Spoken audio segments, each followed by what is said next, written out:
seja bem-vindo à SMV20, a Semana de Marketing e Vendas para Empresas de Tecnologia e Startups, uma iniciativa do Clint Hub, em parceria com a Distrito e com a Darwin Startups. Eu sou Rodrigo Lossi e vou estar aqui ao longo da semana mediando bate-papo e talks na trilha de marketing avançado. Antes de apresentar os nossos convidados e iniciar o bate-papo, eu quero lembrar vocês que vai rolar um sorteio de um ingresso para o Digitalks Expo 2020 e 2 mentorias exclusivas nas áreas de vendas e CS pela Sales Hackers e pela consultoria de sucesso. Para participar é bem simples, basta fazer um stories no seu Instagram, mostrando que está assistindo a SMV, usar a hashtag SMV2020 e marcar os perfis do Clint Hub, do Digitalks, Sales Hackers e Hobbies.cs. Vai estar aqui na tela para você poder marcar. O sorteio vai rolar na sexta-feira, às 19 horas, no Instagram do Clint Hub.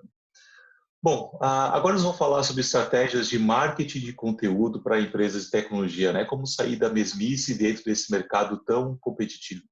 E para compartilhar com vocês, eu tenho o prazer de ter comigo o Diego Cardoso e a Janine Souza, que vão falar mais sobre esse assunto. Pessoal, é com vocês. Beleza, Lócio, muito obrigado, valeu pela oportunidade, pelo espaço. Só para a gente se apresentar, né, rapidamente, eu sou o Diego e eu estou aqui com a Janine. Oi, Janine. Oi, Diego, tudo bem? Tudo certo. Hoje a gente vai falar um pouco sobre produção de conteúdo aprofundado, olhando principalmente para públicos mais B2B, mais de tecnologia, que é a nossa expertise, né? Eu e a Janine já trabalhamos com esse público há um bom tempo e a gente trabalha bastante, estuda bastante essa questão de conteúdo voltado para empresas de tecnologia. Então, hoje a gente vai compartilhar um pouquinho com vocês como fazer um conteúdo que não caia tanto no óbvio e que gere valor para as pessoas que a gente quer atingir. Passando aqui adiante, só um pouquinho do que a gente vai falar hoje. Então, o que faz alguém de tech procurar conteúdo, esse comportamento de pesquisa, ele é muito importante para você entender e compor o tipo de conteúdo que você vai fazer, né? Conteúdo criativo e eficiente. A gente sempre ouve que não é possível tu fazer um conteúdo com criatividade técnico ou um conteúdo criativo que não tenha valor técnico. Isso é uma mentira, a gente vai mostrar para vocês como é possível. E terminar com alguns pilares desse conteúdo mais aprofundado, mais denso para a indústria de tecnologia, né? Agora eu vou passar a palavra aqui para minha colega Janine, que vai falar um pouco sobre por que alguém de tech procura conteúdo e como é importante conhecer esse comportamento de pesquisa. Exato. Além do que, esse também é uma dúvida que às vezes surge, né? Por que eu vou fazer conteúdo para um determinado nicho? Por que eu vou fazer conteúdo para tecnologia? Ainda se tem alguns questionamentos, apesar do inbound marketing e o marketing de conteúdo já serem práticas super consolidadas, né? E por que as pessoas perguntam muito isso? Porque às vezes tem a premissa de que não, uma pessoa de tecnologia que vai procurar um conteúdo de tecnologia é uma pessoa super especialista, é alguém super técnico, então eu vou ter que ali escrever códigos, eu vou ter que... E não é exatamente isso. Isso não vale só para tecnologia, isso vale para diferentes nichos, né? Então, a gente quer se comunicar com as pessoas técnicas, queremos nos comunicar com os super especialistas, queremos, mas não são somente essas pessoas que fazem parte do nosso hall de personas, né? Do nosso hall de comunicação, né? Muitas vezes a gente também quer falar com alguém não especializado sobre o nosso produto, né? Que seriam, às vezes, gestores, coordenadores de área, ou até mesmo os próprios analistas que podem vir a ser grandes influenciadores, né? Então, passando um pouco adiante, né? Por que as motivações, né? Por que alguém ia procurar um conteúdo, né? Então, não é somente para entender uma parte técnica, embora isso aconteça, mas também entender exatamente sobre, né, o que é aquilo que a gente está falando, o que é o produto, procurar ajuda para resolver um problema, uma dor. Então, às vezes, não é nem sobre o produto que a gente está falando, é sobre aquela dorzinha lá no começo, né? Que vai desencadear depois toda uma jornada que a gente vai falar mais para frente, né? Saber quais opções de empresas, quais opções de produtos, quais módulos, o que essa pessoa tem, né, para resolver, para sanar essa dor, para sanar esse problema. E também identificar oportunidades, porque às vezes não são só problemas, às vezes também é procurar vantagens competitivas. e aí sim decidir pela compra de algo específico. Ou Essa... aí, como a gente falou também, a questão também de influenciar numa compra, porque às vezes não é só o decisor que está lendo o conteúdo ou procurando um conteúdo. Tem um ponto que tu colocou, Jean, que é super interessante, que é a questão de opções, né? Isso na indústria de tecnologia é muito comum. Ah, melhor isso ou aquilo, qual CRM eu escolho, qual sistema de marketing eu uso. Exato. Então, obviamente que você vai enfatizar as coisas boas do teu produto, mas é importante notar que existem esse tipo de pessoas procurando esse tipo de conteúdo. Então, é interessante você ter comparativo seu, recursos que você tem, que provavelmente a Exato. concorrência não vai ter, isso é bem, bem importante. Além do que também são opções para sanar as dores mesmo, né? Porque o que acontece na tecnologia muitas vezes é que talvez eu já tenha um produto para sanar uma dor, mas eu não estou satisfeito com ele e eu preciso de outro. Aí surgem várias, né? Várias perguntinhas, tá? Então, essa migração vai ser boa, vai me dar dor de cabeça, então ver como que é a migração das diferentes opções que você tem, o que que vai se encaixar melhor com o sistema que você já tem. Então, existem N motivações para você procurar um conteúdo, desde lá no comecinho, quando você está querendo, você nem sabe direito quando tem a dor, até, né, percorrendo toda a jornada, até você de fato estar pronto ou para comprar ou para você escalar essa compra, Uhum. né? Perfeito. Agora, para a gente poder trabalhar com essas motivações, a gente tem que fazer um planejamento, né? O planejamento ele Com é certeza. essencial para você poder pensar antes de escrever. Isso é importantíssimo, principalmente na área de tecnologia, que é muito fácil tu pegar conteúdo que foi feito só para preencher espaço, né? Então, algumas questões básicas e mais para apresentar, mas que muitas vezes a gente esquece quando vai produzir um conteúdo. Com quem que eu quero falar? Eu quero falar com o decisor, eu quero falar com o influenciador. Essa persona, ela procura material mais técnico, material mais gerencial, material mais motivacional? Depende do papel dela dentro da empresa. E isso vai mudar o tom que você vai usar dentro do seu texto. Sim. Eu consigo saber se essa pessoa certa com quem eu devo falar. Às vezes, isso é muito comum na indústria de tecnologia, você já tem a angulação bem clara no título. Guia de CRM para gestores, guia de CRM para vendedores, guia de cloud para CTOs. Deixando bem claro que, cara, esse é o meu target, eu vou escrever pensando em você, e se você não for esse target, lamento, mas não é o que eu consigo te oferecer no momento. Outra coisa, entender o que ele está procurando, né? Às vezes a gente se ilude achando que o o cara pesquisa ali na prática é efetivamente o que ele quer, né? Às vezes a necessidade dele é diferente do que ele diz que precisa. É muito Exato. difícil você pegar essa sutileza, mas é interessante você mapear que às vezes o pessoal procura no teu software procura muito o teu software, mas o recurso mais usado é a emissão de nota fiscal. Então, às vezes, oferecer um texto focado em emissão de nota fiscal pode ser uma boa porta de entrada para o teu serviço, né? E, principalmente, uma questão que se foge muito quando a gente fala de produção de conteúdo, como fazer esse material chegar até ele. A gente fala muito de produção, mas esquece da distribuição. E, às vezes, a distribuição influencia no formato do conteúdo que você vai produzir. Pensa o seguinte, eu vou fazer um material para social media. É diferente o formato e a visualidade que eu vou usar ali em relação a um post de blog, em relação ao e-book.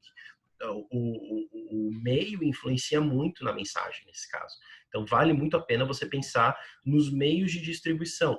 Tem, por exemplo, a empresa de tecnologia pensando em conteúdos exclusivamente para serem enviados via WhatsApp, porque sabem que o seu público usa muito essa rede e compartilha muito em grupos dentro dessa rede. É uma possibilidade. Por exemplo, representantes comerciais, pessoal de revenda, usa muito esse instrumento e acaba trabalhando com a questão de grupos, né? Então, vale muito a pena você pensar na distribuição junto com a produção do conteúdo. E, obviamente, tudo isso usando das fórmulas da criatividade, que a gente vai detalhar um pouquinho mais com calma mais para frente. É bem bacana também, só complementando tua fala, Diego, que a questão do planejamento, se a gente acaba partindo para a execução sem ter essa fase prévia, é um tiro no pé, né? Porque você, às vezes, tem uma mensagem que você quer muito passar, mas você não sabe quem de fato, né, precisa ouvir essa mensagem, que às vezes não é quem você acha, né, e como essa pessoa precisa ouvir essa mensagem, porque também às vezes você está apostando em algo que acha super bacana, né, super legal, mas e essa pessoa prefere um outro tipo de mídia, não está com tempo de ler um texto, às vezes ela prefere isso, ou ver isso. Então, essa fase do planejamento ela é essencial e ela não é também, uma vez feita, aquilo escrito em pedra, né? A gente está sempre renovando isso, até porque o mercado muda, as dores mudam, os contextos mudam, né? Uhum. E mais para frente a gente vai falar um pouco de persona, e nesse ponto, uma coisa que a gente tem que tomar muito cuidado na indústria de tecnologia é o estereótipo, né? A Com estereotipação certeza. da persona de TI como alguém que não tem contato social, por exemplo. A gente já fez N entrevistas de persona e viu que isso é balela, né? Em contextos diferentes, isso se aplica de formas muito diferentes. Então, Com certeza. você partir da premissa de que a sua persona é de um jeito tal é muito perigoso e até arriscado para você enquanto empresa. A gente vai falar um pouquinho disso um pouquinho mais para frente. Sim. Voltando para a questão do planejamento, né, que contempla toda a parte inicial.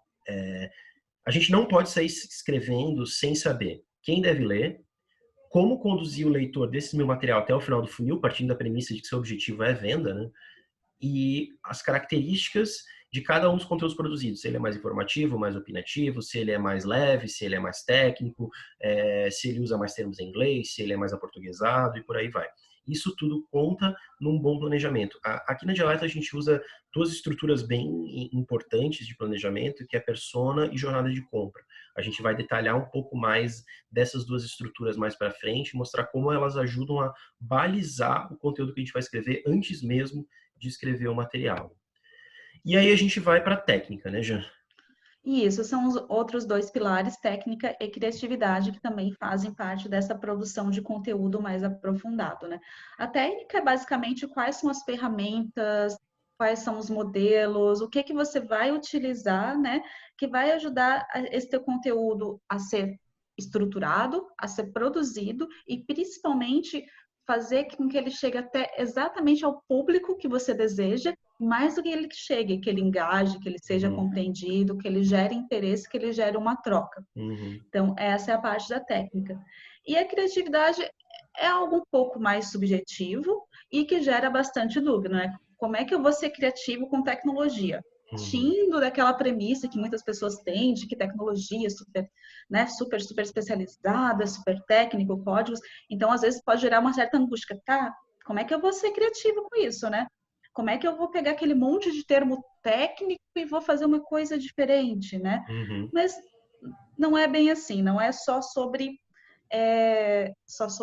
termos, não é só sobre códigos, é muito mais que isso, né? Na verdade, a criatividade é a gente pegar uma oportunidade, pegar um problema e resolver ele da forma com que o nosso público entenda, da forma com que ajude o nosso público, né? E isso pode ser feito de N formas, pode ser feito de uma forma mais divertida, pode ser feita de uma forma, pode ser mais formal, sim, pode, mas pode ser com uma outra estrutura, pode ser um guia, pode ser, enfim, são N formas, né, que você vai utilizar para que consiga de fato, efetivamente resolver algo. Então, sair um pouco daquele estereótipo e ir mais para a parte prática de ajudar de fato o seu público, de fato a sua persona. E isso é um disclaimer, né, que é bem importante, né, porque muitas vezes a gente acha que, nossa, mas isso não tá divertido para mim, eu não ia achar isso mega criativo, mas a gente não tá falando, né, de nós mesmos, e às vezes a gente cai nesse erro porque, enfim, a autocrítica e tudo mais. A gente tem que sempre pensar na nossa persona. Não é o que é criativo para a gente, é o que é criativo para ele, o que é que vai ajudar ele. Então, o que é que vai fazer diferença para ele, né? Então, o que né?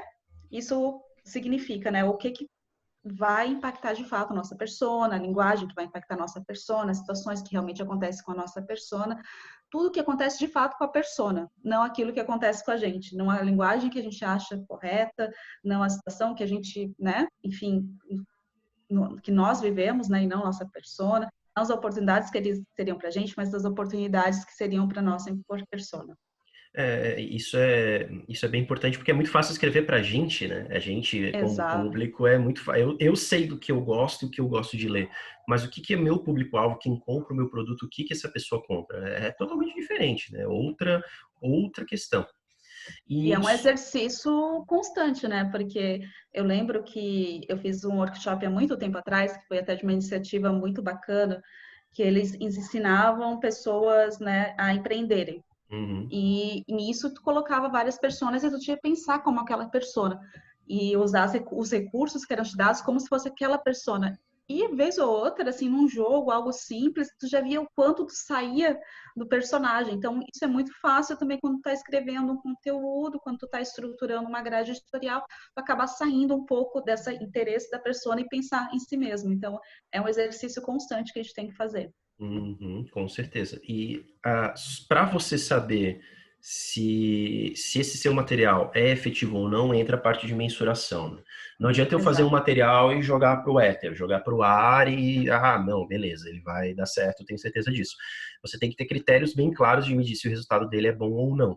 No final da prestação, eu vou falar um pouquinho sobre esses critérios, coisas, medições que você pode fazer, indicadores que você pode acompanhar, que são interessantes, importantes e que valem a pena num contexto mais B2B de tecnologia, que é onde a gente trabalha.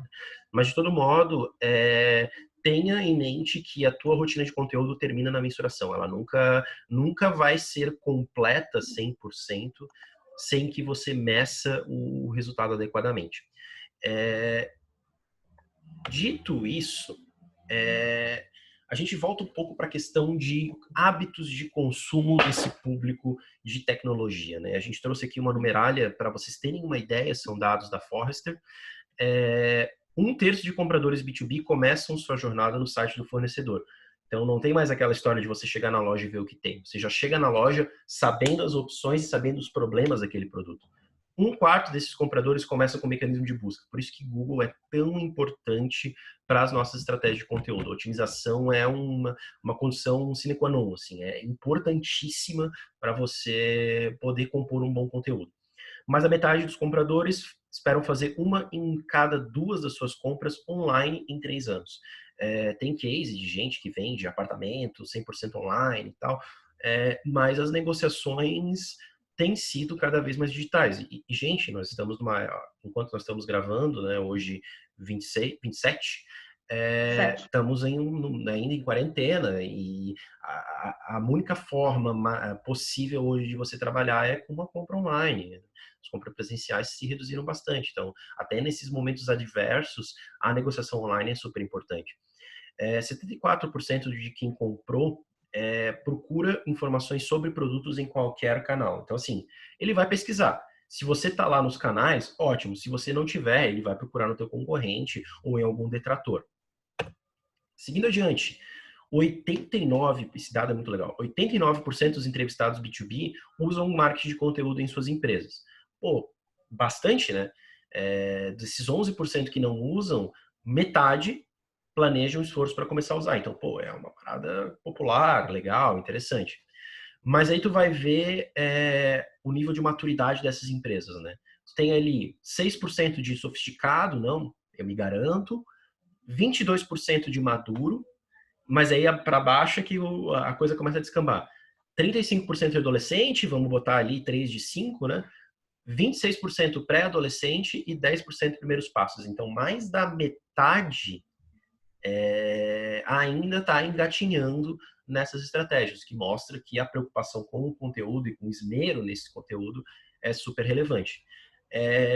Ainda nessa mesma pesquisa, se para a organização o marketing de conteúdo é eficaz, 41% diz que sim, mas os outros 30% dizem que não, e mais 29% de inseguros e incertos. Então, a maioria ainda não está 100% atuante, apostando em conteúdo como estratégia para melhorar resultados. E para fechar, fatores que mais contribuíram para sucesso em termos de marketing de conteúdo, tá? Pesquisa exclusiva de marketing de conteúdo para B2B, fatores que mais contribuíram para sucesso no último ano. Maior qualidade e eficiência, 85%, e estratégia, seja desenvolvimento ou ajuste, com 72%, ou seja, Materiais estratégicos tendem a gerar, sim, melhor resultado. Isso é uma demanda que a gente recebe até como agência, assim, não só produzir o conteúdo, mas a estratégia do conteúdo. Com certeza. 53% usa o marketing de conteúdo com maior prioridade e 53% de mais tempo investido em marketing de conteúdo, porque tempo é essencial para todos os mercados. E aí a gente vai para esse dado de baixo, que eu acho bem interessante. 88% dos entrevistados, eles acreditam que o marketing de conteúdo é um componente importante. Então, assim, as pessoas acreditam, mas a organização ainda tem um pouco de relutância. Isso mostra muito a necessidade de você produzir materiais que sejam pensados na tua persona, que sejam pensados no teu público e sejam pensados na jornada de compra.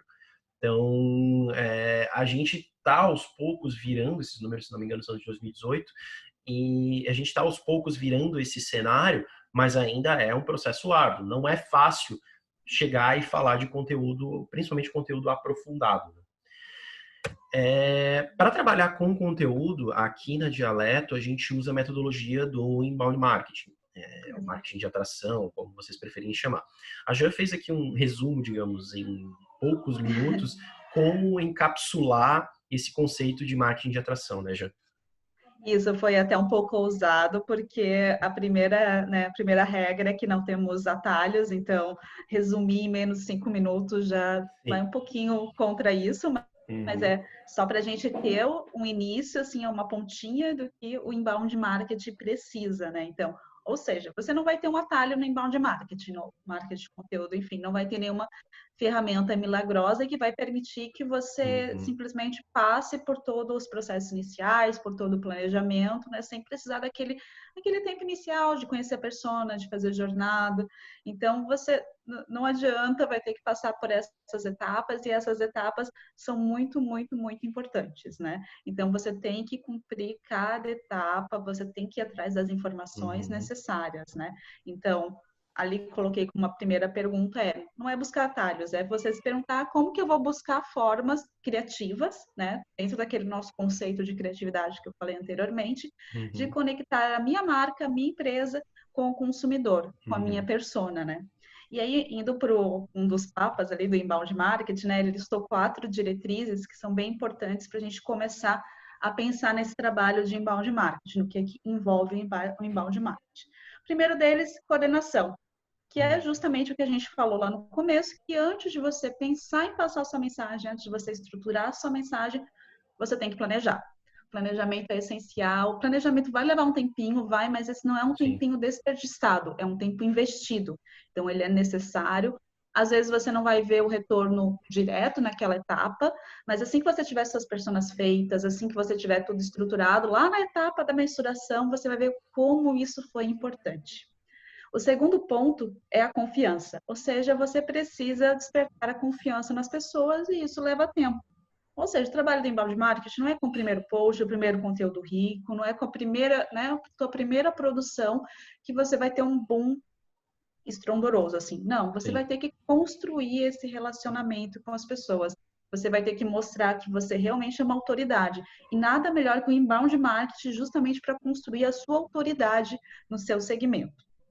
Terceira questão é a questão da permissão, que isso é importantíssimo, que você não precisa se comunicar com todos, porque isso é um erro, né, que às vezes a gente cai também no afã de querer falar com o maior número de pessoas, e na verdade quando você fala com todo mundo, você não fala com ninguém. Então é preciso realmente encontrar, né, quem deseja ouvir você e com quem você vai falar que vai de fato fazer a diferença, né? Que você tem realmente coisas relevantes para dizer para aquela pessoa. E o quarto seria a troca de ideias. Quando você encontra essas pessoas, esse destinatário, né, correto, quando você sabe como se comunicar com ele, quando você fez o seu planejamento, aí sim você compartilha a sua mensagem, né? Aí sim você vai falar sobre, não só sobre o seu produto, mas sobre lá no comecinho, o que pode estar doendo nele, o que pode vir a doer, o que você está enxergando de oportunidade para ele, né?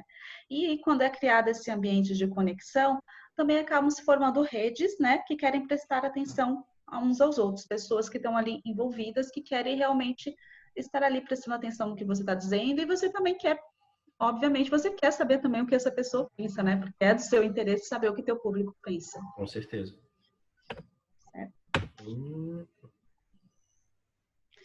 E agora a gente vai destrinchar, né, um pouquinho dos pilares que a gente falou lá atrás, né, que são super importantes para a nossa produção de conteúdo aprofundado. Então, como a gente já deu alguns spoilers, né, nessa fase inicial do planejamento, as personas, eu adoro as personas, eu acho elas fundamentais, eu sou uma grande fã de personas, então, elas são muito importantes, e elas são importantes você construir internamente e, principalmente, você validar. Então, o que as pessoas vão te dizer? As pessoas vão te dizer quem realmente você está falando, quem que é o teu destinatário correto, né? Então, você primeiro vai ter que entender, poxa, vai ter que categorizar um pouco, né? Com quem que eu quero falar nessa minha cadeia né, essa rede, esse ecossistema que eu tenho que envolve a minha empresa e o meu produto. Então, a gente tem algumas técnicas que a gente usa para fazer isso. Às vezes a gente vai por segmento, às vezes a gente vai por cargo, a gente vai por perfil, enfim. Então, você primeiro tem que definir quem são essas pessoas e depois aonde que você vai buscar material sobre essas pessoas. Então, o primeiro passo, a gente geralmente começa com isso, que são as fontes internas. A gente vai entrevista os nossos clientes, não os clientes dos nossos clientes. Então, a gente fala com o time de marketing, que geralmente são as pessoas que a gente tem mais contato, então a gente quer muito ouvir a opinião deles, mas a gente também fala com o pessoal de comercial, porque eles são pessoas que estão ali super no atendimento, estão super presentes, estão ali conversando muitas vezes diretamente com essa persona. A gente fala com o pessoal de produtos, pessoal de treinamento, né? Sim. Então a gente conversa com todas as pessoas internamente. Quanto mais pessoas a gente consegue conversar internamente, melhor, mas a ênfase geralmente é marketing e vendas, né? E aí a gente levanta uma série de hipóteses, né? A gente começa a pegar os insights de todo mundo e monta uma primeira versão dessas personas. E a gente não pode parar por aí, porque personas, isso é fundamental, personas não são apenas hipóteses. Então, você tem que ir para as fontes externas.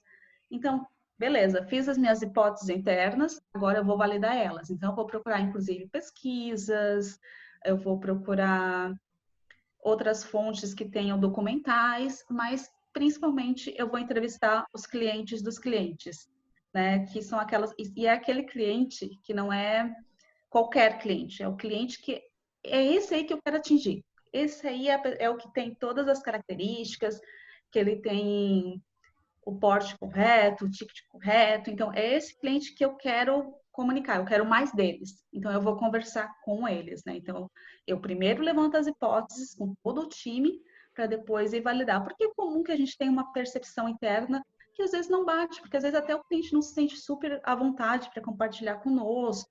Então, quando a gente, de dialeto, fala com o cliente do cliente, a gente começa a saber várias coisas que às vezes o marketing ou o próprio comercial não é porque eles não querem, é porque eles às vezes não têm acesso, porque as pessoas às vezes não passam esse tipo de informação, né? Porque eles estão focados em outro tipo de atividade. E a gente consegue resgatar muitos insights interessantes. E aí, né? Vamos conversar com o pessoal. O que eu vou falar com eles, né? O que eu vou perguntar para eles para de fato entender quem são as minhas personas, né? Então, a gente não recomenda ter um roteiro assim super fechado, do tipo, qual o seu nome? Sua idade? O que você faz? Questionário do Google, né, Jean? Não. Exatamente, esse, né, tipo, aqueles questionários de revistas antigas, né, que era Isso. super seco, tipo, né, você em uma palavra. Isso não rende, as pessoas não se sentem confortáveis, né? Elas não vão abrir o coração delas para vocês. Pode ser que aconteça, pode ser, mas é muito difícil, né? Então a gente não recomenda isso. Tem uma pergunta, na verdade, que é uma exceção que eu gosto muito de fazer, que é sempre pedir para a pessoa, né, que já é cliente, voltar lá para o comecinho, antes dela adquirir o produto, antes dela entrar né, fazer o uso do serviço. O que ela estava sentindo lá no começo? Porque às vezes não é que ela estava procurando um software de automação X, às vezes ela estava procurando uma solução para aumentar a produtividade, né? Que é uma coisa que, né, é bem inicial. Então essa é uma pergunta que eu gosto sempre de fazer, que foge um pouquinho, né, a regra. Mas ela também não tem um momento certo para ser feita, porque tu vai conduzindo o papo e tu vai notar quando é o momento ideal de você, né, fazer isso.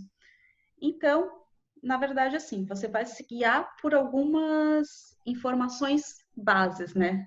Que é entender qual que é o grau de conhecimento dessa pessoa, se ela é uma pessoa mais técnica, se é uma pessoa que está mais interessada em gestão, se é uma pessoa que, na verdade, ela é de gestão, mas ela está querendo seguir um fluxo técnico, se é uma pessoa que, enfim, tu vai entender qual que é o grau de conhecimento dela, se ela já sabe sobre uma determinada tendência, se ela quer saber mais sobre outra tendência. Então, isso é algo bem importante você saber. Outra coisa importante é entender a rotina dessa pessoa dentro do cargo dela, porque aí você vai entender os problemas que ela enfrenta no dia a dia, né? Vai saber o que, que realmente está ali doendo nela e que você pode ajudar.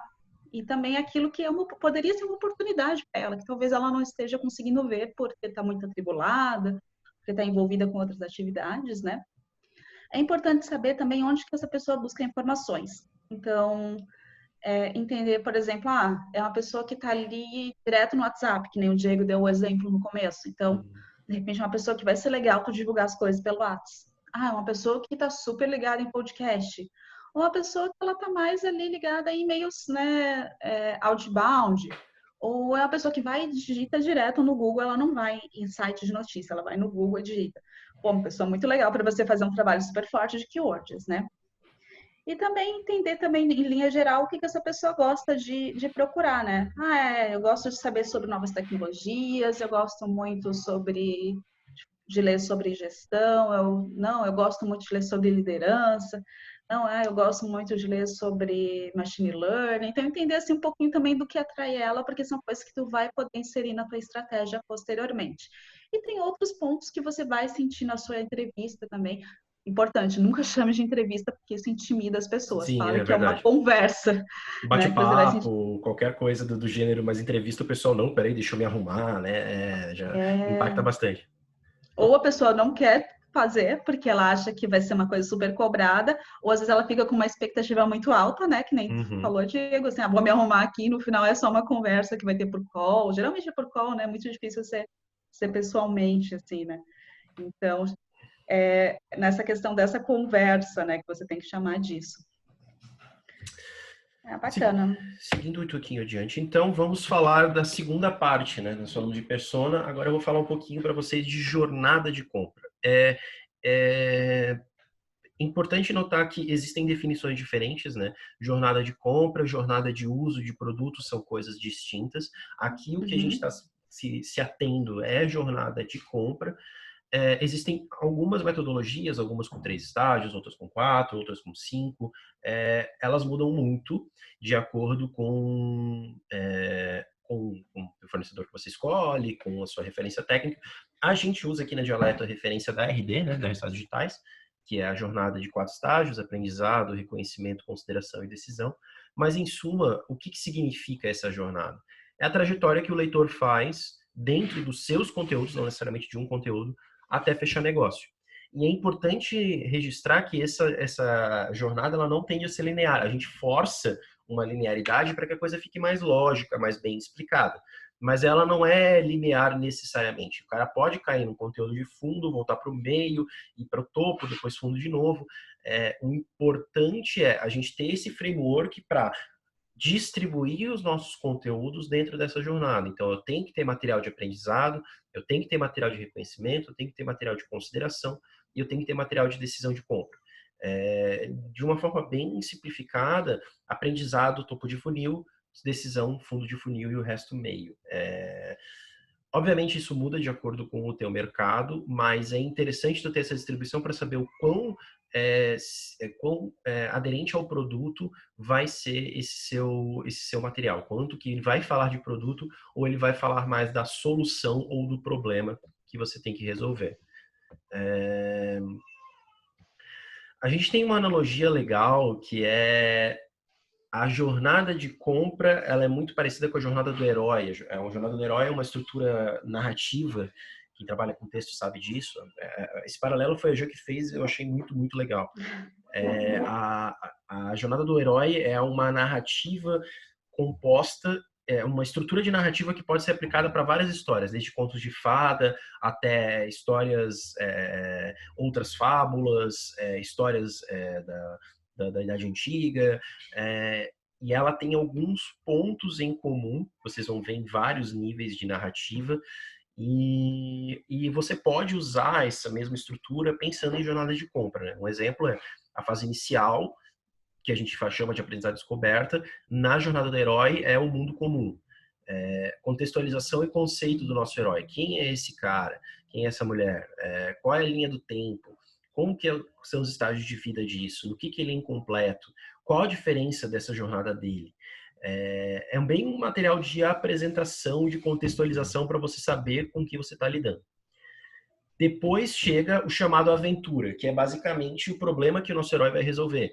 Seja um problema, seja uma oportunidade. Então, não tem como ter uma história, nesse caso, sem um chamado para aventura, sem um problema, sem uma oportunidade clara. Qual é o lugar ou o contexto em que esse chamado vai acontecer?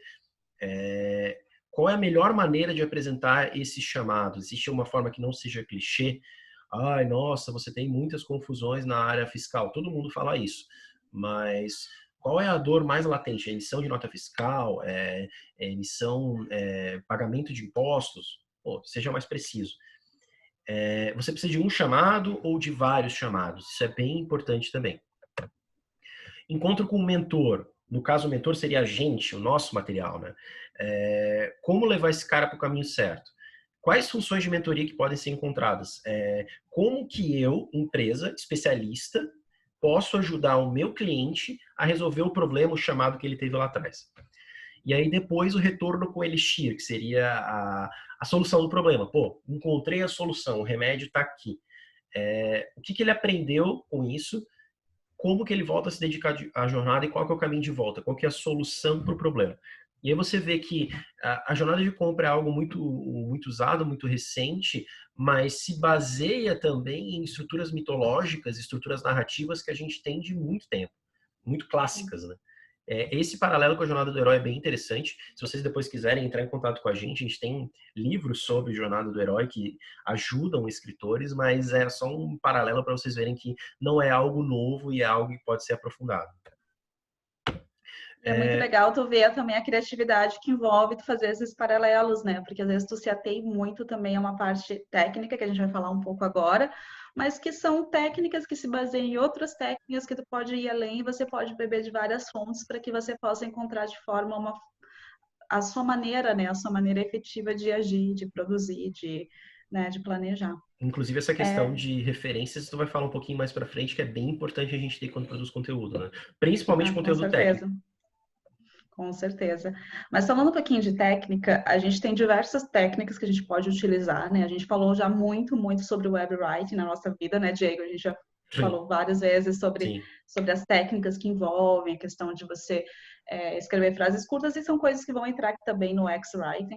Tem também o copywriting, que todo mundo também está falando há pouco tempo, né? Pouco tempo não, mas há pouco tempo teve um boom, assim, de livros e coisas nacionais, artigos nacionais que saíram, né? Sim. Então, tem bastante material, bastante literatura nacional, inclusive, sobre isso, então, para você ir atrás.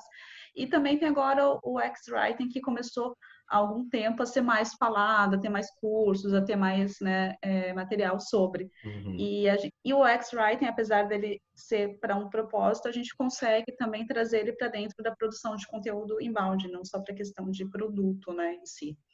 E o X-Writer seria, no caso, assim, resumidamente, é o conteúdo focado no usuário, que tem tudo a ver com inbound marketing, que a gente está pensando, na verdade, nossas estratégias são para o usuário, nossas estratégias são para a persona, nosso conteúdo é para a persona. Então, tem várias dicas que você pode tirar do X-Writing para trazer para a sua estratégia. A gente separou aqui algumas, né? Depois eu coloco, tem até a fonte no final. Sim. Mas é uma das técnicas, né? Você pode ir atrás dessas que eu falei ou até de outras. E só entrando um pouquinho nesses pilarezinhos, né, do X que a gente encontrou e que achou bacana trazer, um deles é ser conciso, né? Que a concisão ela é fundamental para quando você está pensando em textos para a internet. Falar isso até parece um pouco, né? Old school, né?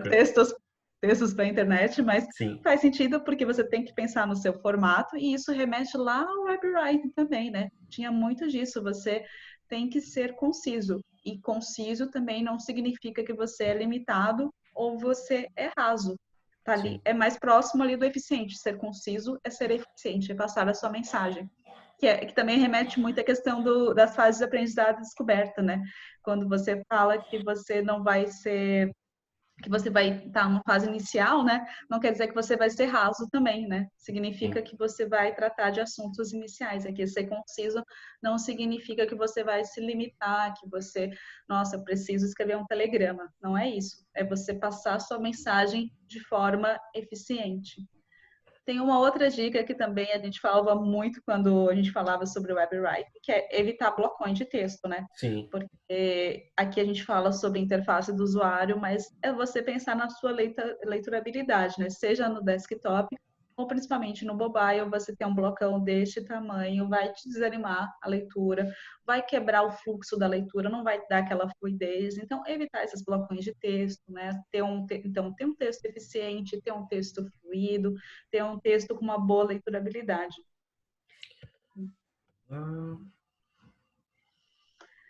Evitar duplos negativos, que é, a gente volta para a eficiência, você ter um texto que vai passar a sua mensagem, né, da melhor forma. Então, tipo, você não vai fazer aqueles falsos, né, aquelas frases falsas, né, com falsos, né, tipo, não vou fazer isso, duplos negativos.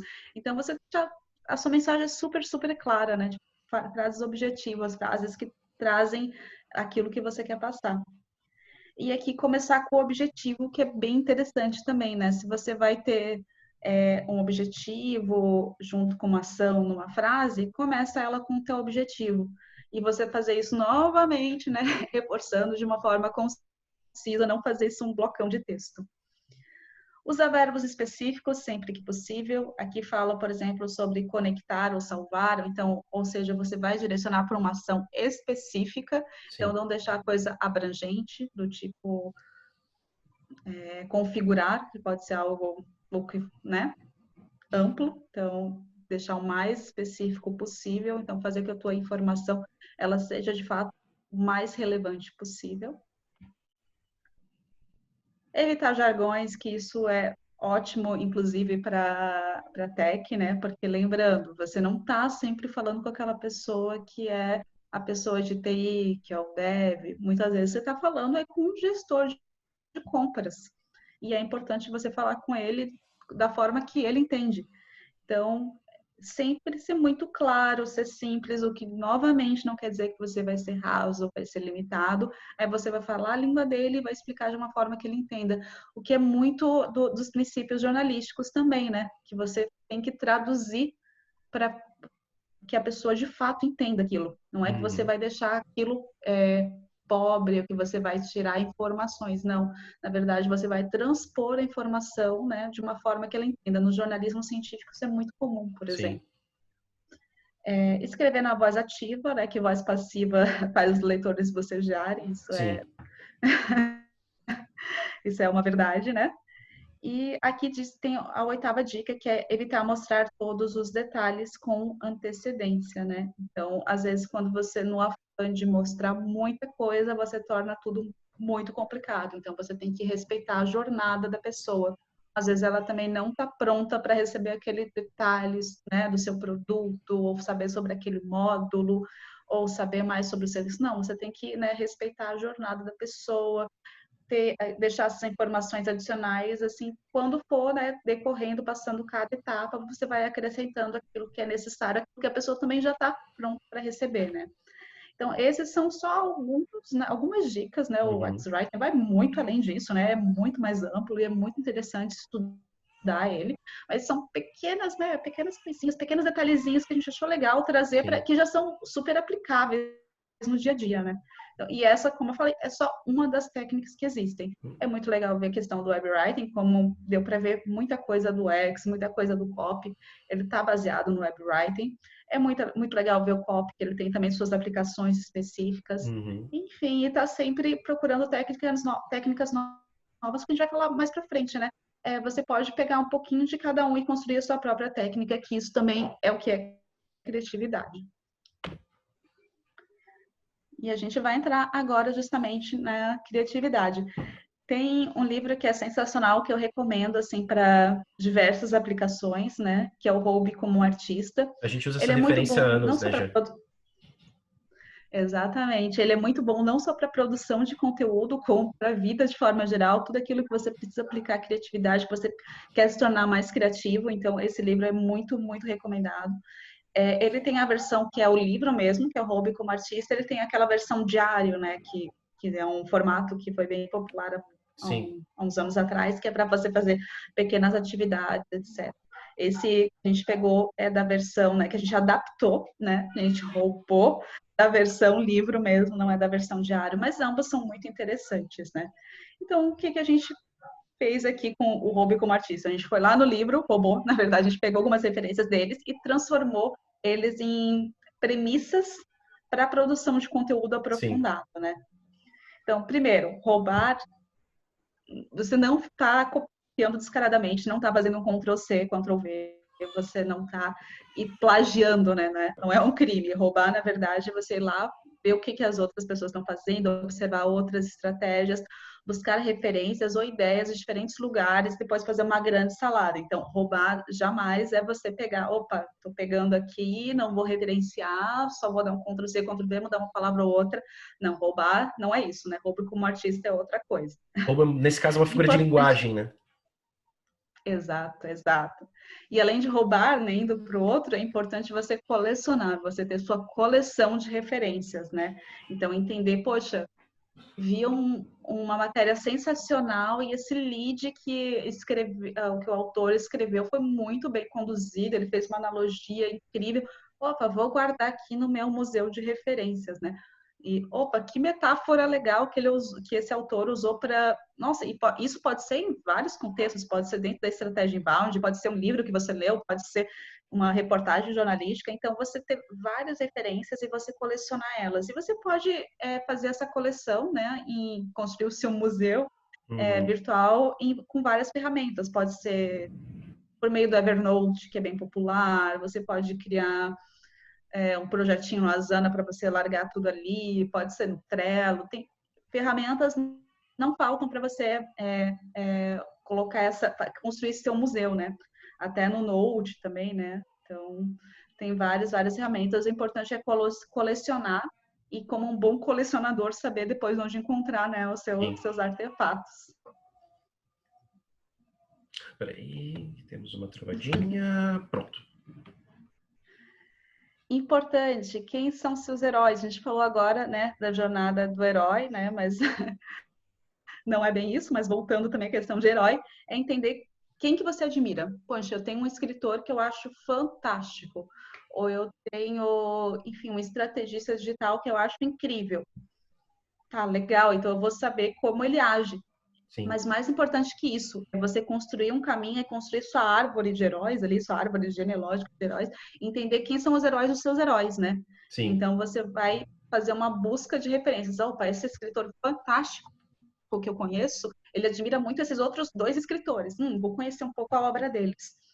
Esses dois escritores, nossa, esse é o caminho, é longo, né? Então você vai conseguir conhecer muita coisa quando você vai construindo essa árvore de referências, né? É um exercício bem interessante para fazer em diversos níveis, né? Seja em produção de conteúdo, seja na música, em outros hobbies. Então, esse é um exercício que você pode fazer continuamente, né? Sim. E além de você roubar, você entender quem são os seus heróis e você colecionar, é importante que você estude tudo isso que você tá consumindo, né? Que você está selecionando. Então, não se limitar somente a você, vou roubar um estilo, vou roubar, né? Tipo, uma metáfora. É tentar entender o que está por trás daquela metáfora, o que está por trás daquele estilo. Qual que é o pensamento, a linha guia que fez aquela pessoa construir tal metáfora, ir para tal estilo. Então, você ir a fundo mesmo nos seus roubos e estudar eles. E uma outra também dica ótima para a criatividade, né, para você aprofundar e tornar seus conteúdos mais criativos, é você fazer a procrastinação criativa mesmo, né? Que é fazer aquele ócio criativo, né? Que você não queira se transformar numa máquina criativa, porque isso não vai funcionar. Você querer, nossa, agora eu vou produzir, vou atrás de referência, esse é meu objetivo, colecionar referência, isso não funciona, né? Então você Isso não vai fazer de você criativo, vai fazer de você provavelmente um pouco neurótico, assim, Ou mais cansado, criativo. sei lá. Exato. Até pode dar uma estafa e daquele, né? Uhum. Uau, e agora?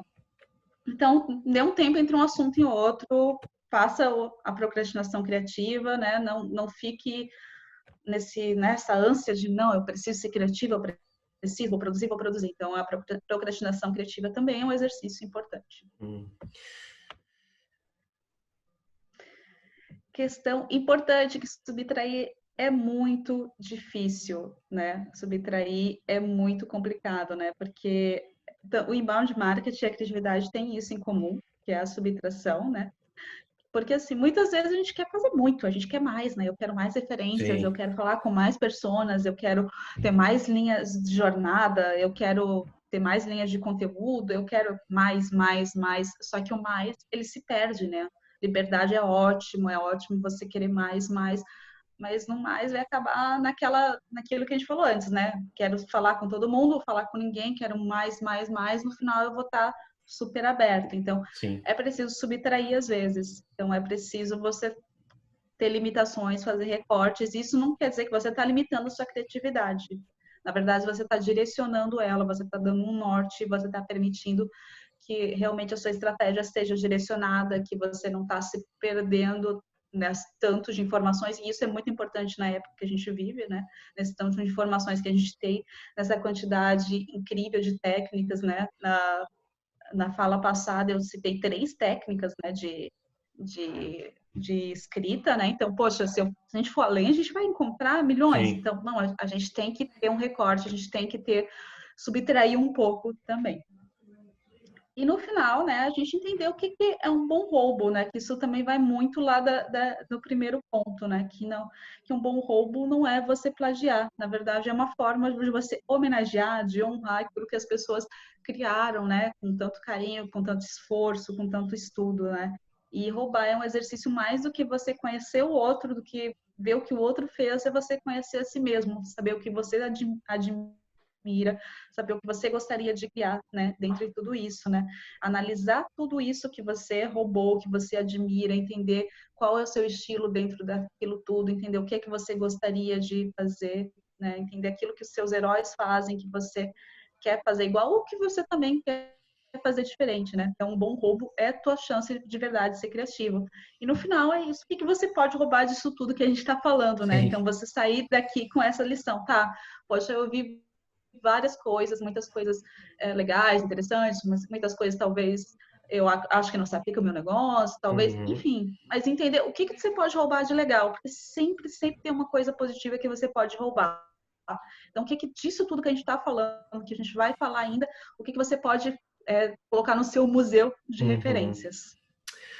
E para fechar, Jean, eu vou falar brevemente sobre a questão do pilar da mensuração, né, que é um desafio muito grande, mas que nós, da tecnologia, conseguimos, de certa forma, lidar com ele.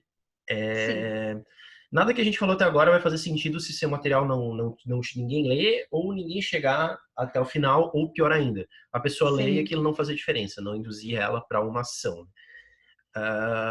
Uma coisa importante é que quando a gente fala de mensuração, os métodos mais tradicionais e que não devem ser descartados são focados em acesso, no caso de posts, por exemplo, ou conversões, no caso de materiais ricos. São métricas importantes, mas elas não dão uma dimensão do todo. Então é importante você contextualizar. Existem maneiras de você medir a influência de um certo conteúdo na conversão ou numa levantada de mão. Pelo Google Analytics, por exemplo, você consegue traçar caminhos de quantos pedidos de orçamento vieram de posts do blog. Qual post que mais gerou pedidos de orçamento numa janela de 30, 60, 90 dias. Isso com um funil multicanal do Analytics é possível de ser feito. Eu não vou entrar em tecnicalidades aqui, mas se vocês quiserem mandar um e-mail depois e querer bater um papo, conversar, tirar dúvida, eu adoro, ficaria horas falando sobre isso. Nós dois podem exatamente. acionar a gente. Assim que acabar de ver, pode mandar um e-mail que a gente responde. A gente adora conversar sobre. E aí, fechando, tem 2 coisas que eu acho legais que estão dentro de uma ferramenta chamada Hotjar, né, que é muito conhecida no marketing, que é rolagem de página. Você consegue ver um mapa de calor para onde as pessoas começaram a ler, onde as pessoas terminaram, onde elas largaram o teu texto, para você ver se você conseguiu conduzir o cara no decorrer ali da linha do teu texto. E principalmente, o Hotjar também tem uma ferramentinha de pequenos quizzes, que é, a pessoa está lendo o texto e aparece um pop-upzinho no pé. Oi, o que você está achando desse texto? Bom ou ruim? Aí você opina e pode dar mais detalhes. Mas são pequenos termômetros para ajudar a entender se esse material que eu estou produzindo está ajudando a pessoa a resolver seu problema e a comprar, que é efetivamente o que eu quero. O Hotjar faz isso.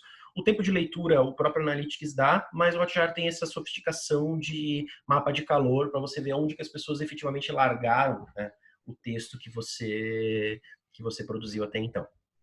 E com isso, fechamos, então, a nossa fala. Já falamos bastante para vocês hoje. Oi, Jean, pode falar. Só complementar ali a última parte de mensuração, acho que é importante a gente falar também sobre a questão das metas, né? Que a gente falou muito sobre essa questão da construção do conteúdo, de mensurar, mas é importante que desde o planejamento a gente trabalhe orientado para metas. Então, a produção do conteúdo, ela tem um objetivo, e esse objetivo é alcançar algumas metas. Sim. E somente através da mensuração a gente vai conseguir saber se essas metas estão sendo alcançadas de fato, né? Se elas estão fazendo sentido, e se todo o planejamento está sendo efetivo, se realmente a questão da técnica, ela também está surtindo efeito, se a criatividade, ela está sendo adequada, né?